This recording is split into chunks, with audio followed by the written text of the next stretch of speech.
Hello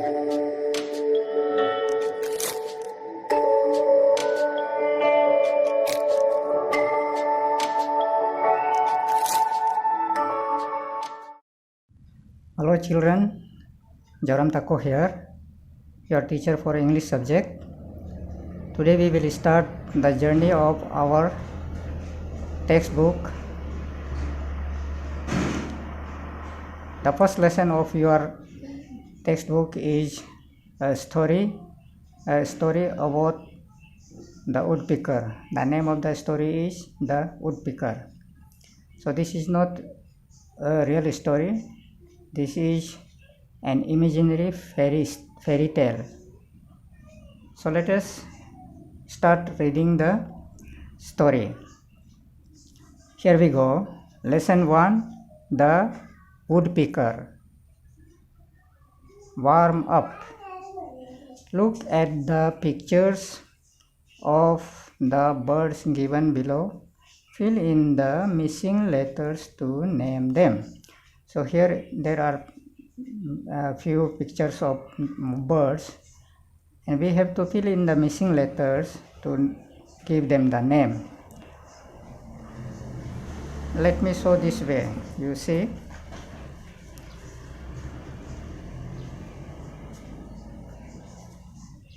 first picture is a sparrow. The second one is a pigeon. Third one is woodpecker, and the last picture is falcon, a bird called falcon. Okay, now let us start reading the story. There was once a little old woman. She lived all alone. She was the tiniest old man. She was the tiniest old woman.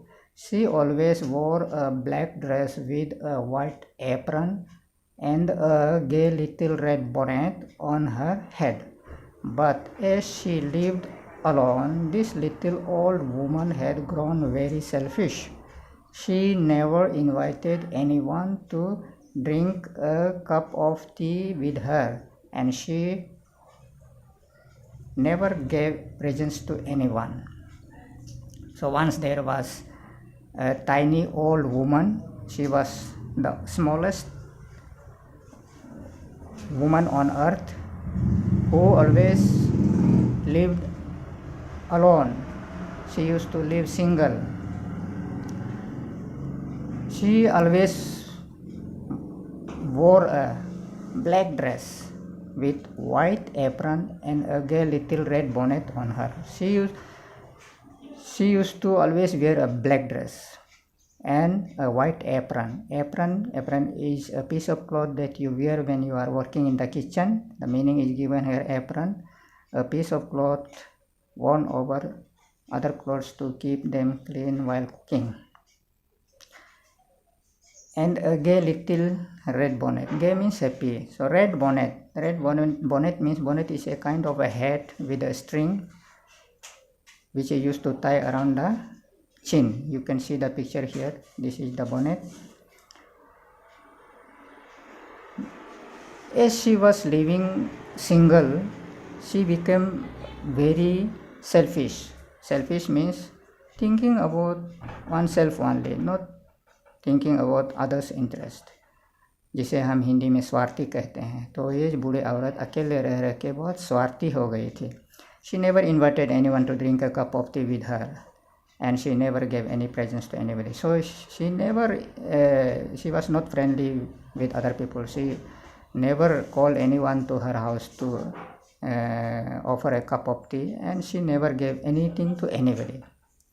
One day when the little old woman was baking cakes with plums in them, a tired hungry man came up and tapped at the door. तो एक दिन क्या हुआ, ये बूढ़ी औरत cake बना के पका रही थी प्लम का. तो प्लम आप लोग ये देख सकते हैं, ये है प्लम, एक फ्रूट है.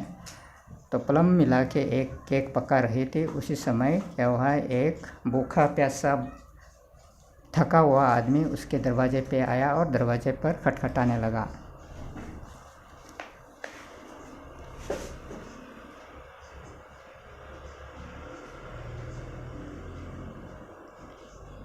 Next, may I have a cake? May I have a cake? He asked. I am hungry and I have no money to pay you, but whatever you wish for, that you shall have. तो उस थका हुआ भूखा प्यासा जो आदमी था उसने कहा क्या आप मुझे एक केक खाने को दे सकते हैं? मैं बहुत भूखा हूँ, मेरे पास पैसा तो नहीं है बदले में आपको देने के लिए, लेकिन आपको मैं एक चीज़ दे सकता हूँ, अगर आपका कोई भी विश है तो मांगने से आपको वो विश मिल जाएगा. Okay, the little old woman looked at her cakes and she decided that they were too large and plump to give away. So she broke off a wee bit of dough and put it in the oven to bake. It puffed up, and when it was done, she decided that this cake also was too nice and brown for the hungry man. She broke off a tinier bit of dough and then one smaller still, but each one came out of the oven fat and brown. So she set them all on a high shelf because she thought they were too good to be given away. Then at last she brought out a dry crust of bread for the hungry man. तो ये जो बूढ़ी औरत थी ये तो बहुत पहले से मैंने कहा स्वार्थी थी, लालची थी. तो सबसे पहले उसने एक केक लेके आया देने के लिए, लेकिन जब उसने देखा कि ये केक तो बहुत बड़ा है, बहुत सुंदर है, बहुत गोल गोल है, तो उसने उसे वापस रख लिया. और जो है दो का मतलब है जब हम लोग आटा का पाउडर को पानी से मिला के उसका जो गोल गोल बनाते हैं उसको बोलते हैं दो. तो उसने क्या किया, वो एक गोटा हुआ आटा से एक छोटा सा टुकड़ा लेके उसको ओवन में डाल दिया पकाने के लिए. तो जब वो पक गया तो फिर फूल गया, बहुत बड़ा हो गया, बहुत सुंदर हो गया. तब उसने सोचा कि नहीं, ये इसको भी मैं उसको नहीं दे सकता हूँ, ये भी तो बहुत सुंदर है, तो इसको मैं क्यों ऐसा आदमी को दे दूँ जिसे मैं कुछ जानता नहीं हूँ, इसको नहीं देगा वो. फिर उसे भी छोटा टुकड़ा एक लिया और उसे भी पकाया. तो बाद में देखता है तो वो भी बहुत बड़ा और सुंदर हो गया. तो उसने लास्ट में सोचा, उसे क्या किया है, जितना पकाया वाला को एक शेल्फ में रख दिया. आप लोग पिक्चर देख सकता है, ये है शेल्फ जहाँ में हम लोग सामान रखता है, इसको बोलते हैं शेल्फ. तो शेल्फ में रख दिया. और लास्ट में उसने क्या किया है, जो पका हुआ थोड़ा जला हुआ जब ब्रेड आप लोग देखते हैं, ब्रेड में जब ऊपर का एक भाग जो थोड़ा ब्राउन होके काला होके जला हुआ आता है, ऐसा वाला ब्रेड क्रस्ट उसको बोलते हैं क्रस्ट. तो उसको लेके थोड़ा सा वहाँ ब्रेड क्रस्ट जो जल गया वाला पार्ट को निकाल के उसको ऑफर करता है, खाने के लिए देता है. The poor man just looked at the crust and then he was gone. But the little old woman began to feel sorry, thinking how unkind and selfish she had been. तो जब उसने बूढ़ी औरत ने जब उसको ब्रेड का crust खाने के लिए दिया तो क्या उसने सिर्फ उसका तरफ ब्रेड क्रस्ट का तरफ थोड़ा सा देखा और चलते बना, वो घर से निकल गया, बूढ़ी औरत का घर से निकल गया. तो जब वो आदमी वहाँ से चला गया उसके बाद में तो ये जो बूढ़ी औरत सोचता है कि अरे हमने बहुत गलत काम किया, क्यों एक भूखा प्यासा आदमी को खाली पेट लौटा दिया. तो वो बहुत रिग्रेट करने लगा, उसको बहुत सॉरी फील हुआ है, गलत लगा है कि उसने ऐसा क्यों उस आदमी को ऐसे खाली हाथ वापस भेज दिया.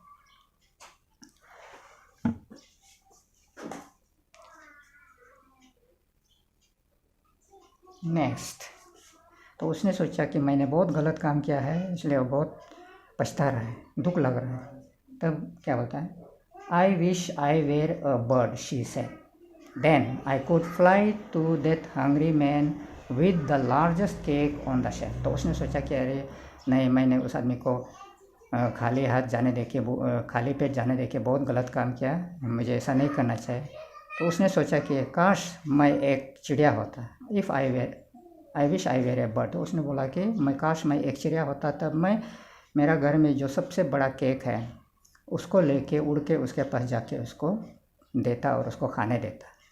And All at once, the little old woman began to grow smaller and smaller. Her nose became big, her arms stretched out into wings, and her feet became claws. She was really the bird she had wished to be, and the wind whisked her up the chimney and over the hill to the woods. तो उसने जैसे कहा कि काश मैं एक चिड़िया होता तो मैं उस आदमी के पास जाता, उससे माफ़ी मांगता, उसको खाने को देता। तो जैसे उसने विश किया तो क्या हो गया, पहले से तो वो छोटी थी, और भी उससे भी और छोटा छोटा होने लगा। तो जैसे वो बहुत छोटा हो गया, उसके बाद में क्या हुआ, इसका जो नाक है, नोस जो है, वो एक चिड़िया का चोंच में बदल गया। उसका जो दोनों हाथ था वो क्या हो गया, पंख में बदल गया। और उसका जो पाँव था, दोनों पाँव और चिड़िया का पाँव बन गया, जिसमें नाखून होता है। क्लोज मतलब चिड़िया का जो नाखून होता है। तो अचानक वो छोटा होते गया और एक चिड़िया में बदल गया। तो अभी और एक जो उसने विश किया था ऐसा ही एक चिड़िया बन गया। तो और थोड़ा देर में विश अप, तो उसका क्या है, एक हवा का झोंका आया और उसको घर में जो चिमनी होता है, घर का ऊपर में रूप में जब हम लोग धुआं को बाहर जाने के लिए जो जगह होता है, हवा उसको वहाँ से ऊपर ले जाता है और बाद में वो पहाड़ों से होते हुए जंगल का तरफ चला गया। वुड्स का मतलब है यहाँ जंगल, फॉरेस्ट। हम तुम लोगों को वर्ड्स का मीनिंग लिख के पहले भेज चुका है, तो वो वर्ड्स का मीनिंग को आप लोग अच्छा से पढ़ो तो तुम लोग भी स्टोरी को आराम से समझ लेगा। If you look, you may see her even today. She still wears her black dress, her white apron, and the gay little red bonnet upon her head. But all day long she runs up and down the trunks of the trees, picking her food from the harbor. तो आज भी तुम लोग जब woodpecker को देखता है तो वुडपेकर का भी वही रंग रूप है जो पहले ये बूढ़ी औरत थी। तो आज भी आप लोग उसको देख सकता है जंगल में। तो वो अभी भी वो जो है, उसका शरीर काला होता है, ब्लैक ड्रेस, और उसमें वाइट एप्रन का जैसे उसका शरीर आगे का जो है वाइट है, जो चेस्ट पार्ट है वो वाइट है, और उसका माथा में एक लाल कलर का है, जो कि वही जो बूढ़ी औरत जो रेड बोनेट पहनता था ऐसा ही लगता है। तो ये बूढ़ी औरत जो अभी पूरी तरह एक वुडपेकर में, चिड़िया में बदल गया था, तो जैसे ही बूढ़ी औरत कपड़ा पहनता था ऐसा ही ये वुडपेकर भी ऐसा लगता है। काला कपड़ा, उसका ऊपर वाइट एप्रन और सिर पर लाल बोनेट, लाल हैट लगाते थे। तो आज क्या करता है, अभी जो वुडपेकर है आज भी हम लोग जब देखता है तो एक पेड़ से दूसरा पेड़, उसका जो स्टेम है उसमें ऊपर से नीचे जाके वो अपना खाने के लिए, जो पेड़ का अंदर में कीड़ा मकोड़ा होता है उसको खाने के लिए वो पेड़ पर पैक मारते रहता है। Listen and you will hear her tap Listen and you will hear her tapping away, the selfish little old woman who was chained to the red-headed woodpecker. तो अभी भी आज भी वो है कि पेड़ में जाके टैप मारते रहता है, खाना ढूंढते रहता है, और आज वो एक जो सेल्फिश ओल्ड वुमन जो था वो आज वुडपेकर का रूप में चिड़िया बन के जंगल में उड़ के पेड़ से अपना खाना, पेड़ का अंदर में जो स्टेम का अंदर में है उसमें जो उसके लिए खाना होता है उसको ढूंढते रहता है। So this story is adapted from a poem a legend of the northland by P.V. Carey. So P.V. Carey, so about the author, P.V. Carey, he was born in 1824 and died in 1871. So P.V. Carey was an American author. Together with her sister Alice Carey, she published several poems. Her poetry was popular as it was different in style. तो ये था जो कैसा woodpecker, how the woodpecker came into existence. This story is all about. But as I have told you already, this is not a true story. This is a folk tale, a fairy tale.